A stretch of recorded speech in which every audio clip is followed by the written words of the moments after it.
Hi, this is Joe Onisick with another video in my series on negotiating your career. This one is on a specific topic. It'll be much shorter. We're going to talk about naming your price. To start off with naming your price, as I've said before, you want to be getting the most value that somebody's going to pay for you. I look at my primary job now as a place to take in the income I need to live and to park money away that I can invest into ways to make passive income, so I've got money making me money when I'm sleeping. So I want to take home as much money as possible. Now, what you do with that is your choice. So don't look at this as I've got to be greedy to go down this path. It doesn't matter what you're going to do with that choice. To me, it's all about achieving financial independence. I want freedom from money. I want a point where if I get cancer, I get hit by a car, mom needs money, I can take care of those things without worrying about it. If I can't work, I want to be making money and living my same lifestyle. And to do that, I need to park a lot of money, meaning I want max dollar for my job. Now, the way you look at this is you need to figure out what your value is. And I talked a lot about figuring out what your value is in my last video. Here, there's a couple other tools you want to use. First, you can call recruiters and start to get an idea with the good recruiter about where your salary can sit.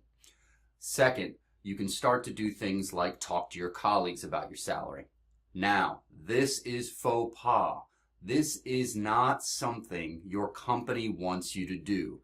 And as especially Americans, we're trained and indoctrinated with this idea of you can't talk about your salary. If you and your colleagues aren't talking about your salary, the only people that benefit are the corporation you work for or the company you work for. Not knowing each other's salary means Sally can be making $200,000 more than you and you'll never know it. If you look at the wage gap, the whole male-female wage gap blew up when people found out how much more male actors were making from female actors. Before that, everything was a bit of an assumption, and therefore we didn't have a way to quantify it. So I'm not saying you have to go talk to your colleagues about your salary, but if you and 5, 6 colleagues in the same role all know what you're making, you've got a much better set of data to figure out your price tag from. Before you go negotiate for your value, you need to know what that value is. I also look at setting your price as setting it above what I might think it's worth. When I look at this, I tend to undervalue myself in some cases. I tend to not know what somebody else might be going to get for the same thing I do. And I tend to not know what my company might pay somebody like me. So if I don't know those things, or I don't have finite quantification of those things, then the easiest way to not leave money on the table is to ask for it.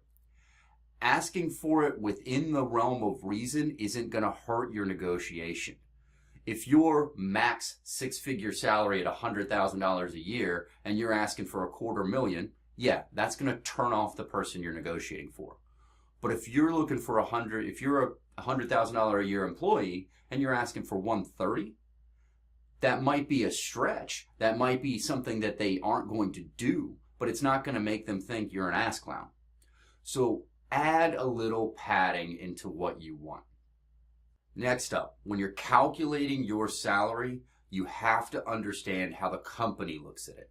When the company's looking at it, they're looking at it as a total compensation package. So they're looking at benefits and salary and bonus and retention stock and all of the other things.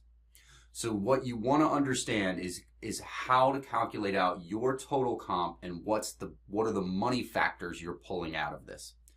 My rule of thumb is not perfect. People can disagree. Feel free to comment.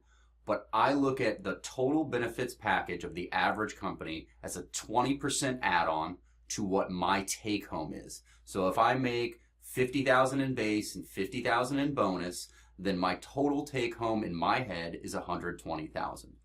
Now, I want to know that number so I know what the company's paying to retain me, but I'm still going to negotiate my salary on that one data point itself, which is going to be my total take home.